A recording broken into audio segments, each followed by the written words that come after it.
Ah, yes. The mystical world of dating, where everyone claims to know everything there is to know about it, How many guys that you've gone on dates with in the last year still live at home? and yet, in reality, everyone is terrible at it. But do you know what else people are terrible at? Roguelikes. Now, my friends, you might be asking, Jax, what exactly is a roguelike? Well, a roguelike is a specific genre of video game that's a little niche that usually involves a dungeon crawler with RPG elements and permadeath. Now, my friends, you might be asking, what exactly does a fairly niche video game genre have exactly to do with a real-life aspect that nearly everyone has to deal with? Well, I'm here to answer that today, because dating might not be a dungeon crawler, but it's eerily similar to roguelike video games. Now, because every English teacher and their dog recommends that you write a thesis, I will show you a thesis I wrote myself. Now, the thesis is, these qualities between dating and roguelikes would include the RPG elements, the procedurally generated environments, and of course, permadeath, also known as rejection. Now, to clarify, every roguelike is different, and I'll be making a very sweeping generalization of all of them across the board. I'll be mainly comparing dating to Slay the Spire, Risk of Rain, Enter the Gungeon, and Crypt of the Necrodancer. I primarily chose these games because I know them quite well and have spent a lot of time in them. You can check my Steam library if you need validation for that. I would love to include Hades and Binding of Isaac and Spelunky in this comparison video, but I simply haven't played it, so I don't know what else to say. I don't know how else to convince you. Additional disclaimer here. Every dating situation is different and difficult, and analyzing correctly is also very difficult. So I am not going to pretend I'm an expert on this. I am just a straight white chowderhead who likes girls and has dated a fair amount of them, and I'm comparing them against video games. Yeah, okay, take that as you will. Okay, disclaimer over. Now, with the fact that I have a limited dating perspective out of the way, let's get into the RPG elements of both dating and roguelikes. Now, of course, it does vary on the game, but the main games I'm talking about mainly base their RPG elements on character classes and equipment-based progression, even if it's temporary. Now, in the dating world, you might think, oh, we have different classes such as jock, nerd, or simp, or whichever else, but in my opinion, I think we are each dynamic characters of our own with very unique disadvantages and advantages, but we can also be drastically improved over time. Of course, having different perks and stats is very much an RPG trope, but specifically persistent stat progression isn't always a trope that roguelikes tend to feature, so there is a bit of a disconnect there. For example, we can think of ourselves as having the classic stats, such as strength, dexterity, constitution, intelligence, wisdom, and charisma, but they can also always go up or down depending on what we do. As I've previously mentioned, we are dynamic characters that can be improved, or of course, have the opposite happen over time. Now, if you're not quite familiar with the normal roguelike formula, something I've kind of implied here or there, but I will now clarify further, is that the normal gameplay loop is that you, as a player, enter a procedurally generated dungeon, fight some monsters, find some loot, and then usually end up dying and having to start over. That would include, normally speaking, losing any equipment or stats you gained along the way. Fortunately, in a world that's mostly unfortunate, let's be honest here, when we experience the equivalent of permadeath in the dating world, we don't lose our stats that we gained along the way. We don't lose our improvements and the things we've learned. But what we do lose is the progression with that person, and then we have to start over. Now, I did mention it, while this might not be a normal RPG stat, we get to keep one very important thing that will drive us further to our goals, which is experience. And this applies to both roguelikes and dating. Now, while I will be discussing this further in the permadeath section, every single run you do in a roguelike, you learn something different, like how to handle different enemies, how to deal with crappy loot, or how to even stay calm in tense situations or while you're under pressure.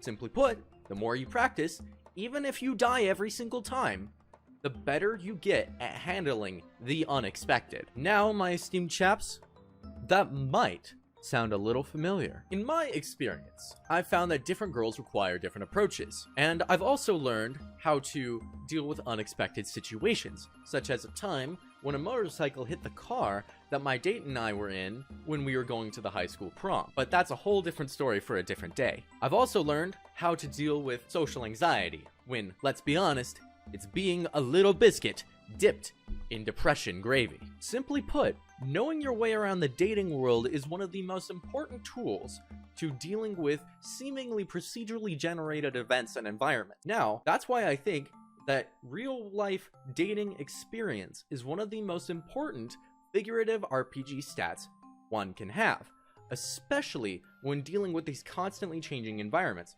which is what we're going to be talking about next. Now, unless you're somehow charismatic and good-looking enough to be able to summon every girl from Tinder to your house, also known as using the cheat code called money, you, my friend, are going to have to deal with the procedurally generated environments and events that will occur whenever you go on a date or just interact with a girl in general.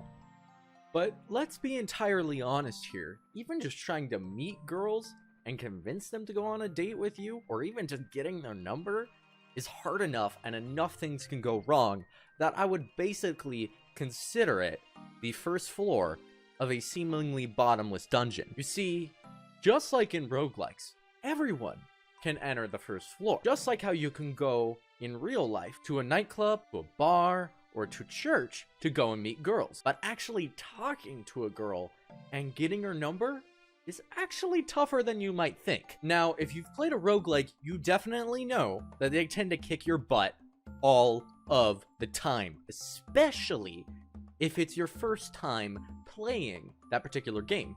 For example, I had a friend of mine who loved Risk of Rain, but he one day told me that he basically had over a dozen hours in the game, but still couldn't get past the first level, or maybe if he did, he would get instantly killed on the second. Putting this in a dating perspective, this would be as if my friend supposedly went out, met some girls, maybe, just maybe, if the circumstances were right, he got their number, and then when he finally started texting her, or maybe even went on a date with her, he would be immediately rejected. Now, while that is unfortunate, what I am saying is, there's a lot of things that can go wrong. There's a lot of cards that can be played that are not in your favor that make the situation much, much harder. For example, I had an experience where I made eye contact with a girl and was planning on going up to her and making a friendly conversation. However, her friends, right before I was just about to go up to her, decided to conveniently surround her, and that kind of made it so I couldn't say hello without interrupting, so naturally I moved on. Now, 2 days later, I saw a cute girl on my college campus. She was just walking, I made eye contact with her, walked up, I was turning on my charm, you know, the good old Gentleman Jack's charm, you know, I got her number, I even took her on a nice little lunch date that week, and, you know, that's how it went.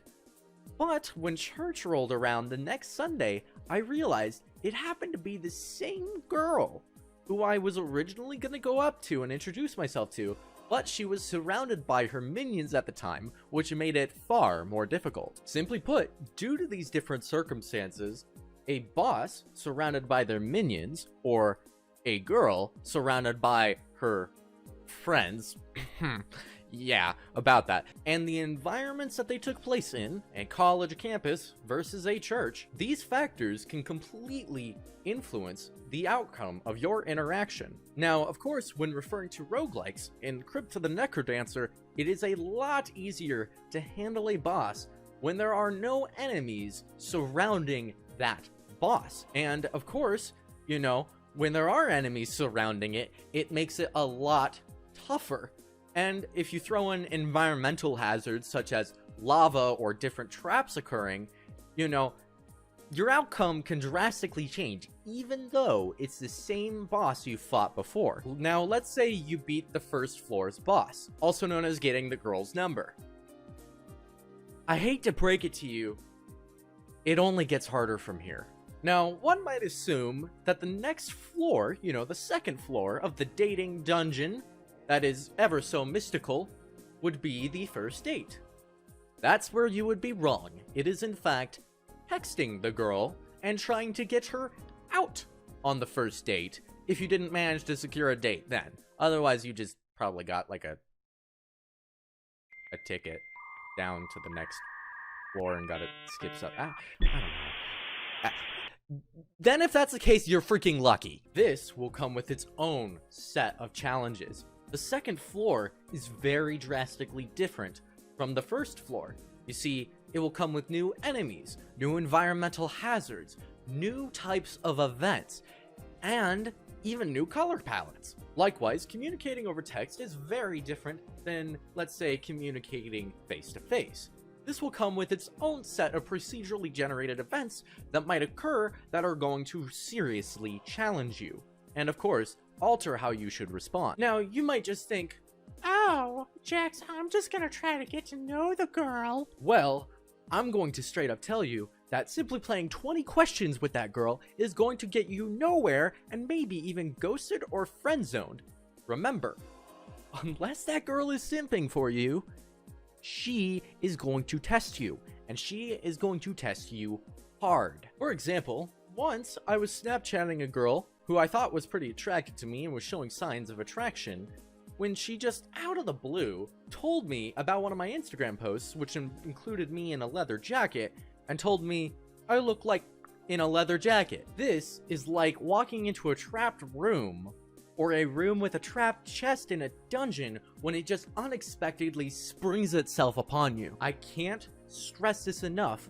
You have to respond almost exactly how you would respond in a video game. You have to remain calm. I can't stress that enough. Reacting harshly or panicking will put you in a very, very bad position. The exception to following the video game rule, though, is the fact that if you're dealing with some sort of living object or a trap that is alive and you have to shoot it or kill it, well, obviously in the video game you would naturally shoot it or kill it. However, in real life, you actually want to do the opposite. Your goal in this situation is to remain calm and let the insult roll off your back like a nice, graceful waterfall. How you do this, and how I personally do this when I am faced with this challenge, and what I found to be very effective, is by saying, okay, cool. That's it. That's all you have to say. Just, okay, cool. By exhibiting a behavior of simply ignoring the insult, or just letting it fly by, what you do is you essentially say, yeah, I'm alpha enough. I know I look fantastic. In that leather jacket, I look absolutely ravishing. And there's nothing you can do about it. And that, my friends, is what makes you look strong and separates you from the simps or the sheep of the pack. So now that we've made it past that trapped room in the dungeon, the mystical dating dungeon, we are now going to have to face the second floor boss, also known as sending the text of asking the girl out. Now, one thing to keep in mind is there's like a 1 in a million chance that the girl might actually ask you out instead. But due to today's dating culture and society in general, that's probably not going to happen. That would be the equivalent of the boss just deciding to kill himself instead of, you know, having you kill it, you know. But because that's probably not going to happen, and if it happens, lucky you, I've had it happen to me, and it was very, very lucky, I want you to be prepared for what happens if you have to make the move. Now, in my limited experience, exactly what you do is you're going to do two things at the same time. One, convince her that you're not an axe murderer, And 2, convince her that you are super fun and cool and entertaining to be around, because I know that you are. Then, of course, once you've used those tactics to damage the boss enough, you're gonna go in for the killing blow, also known as the let's hang out text. But of course, one thing you have to keep in mind is that there could be a switcheroo, such as, oh, sorry, I can't hang out this week. Can I hang out next week? Or the good old, I have a nondescript thing to do and I gotta go do it, but I'd love to hang out some other time kind of text. This, in a roguelike, is almost like you've beaten the boss. You've come so close. And then either they just enter a second phase, or they just suddenly get all their health back. But in a roguelike, while you would normally just try to keep clobbering at it, in dating, I'm gonna be real with you dudes. If she does this more than 2 times, and she doesn't have a dang good reason not to hang out with you, she's not into you, man. I'm sorry. Now, of course, if that's the case, I suggest you, my friends, move on and find a different dating dungeon to tackle, because you deserve better than that.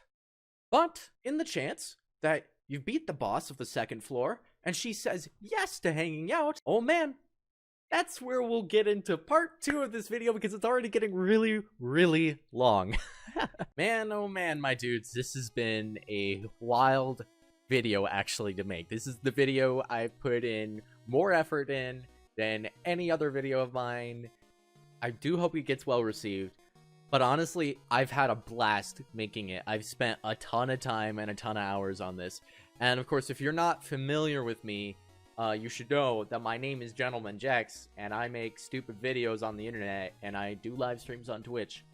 So if you want to hang out more, I suggest you subscribe or follow me on Twitch or something, and consider liking this video. I did put a lot of effort into it, and I want to make more higher quality videos like this. And of course, if you have criticism or would just like to roast me or have something nice to say, please let me know in the comments. I do read them very thoroughly. And peace out, guys. I love ya.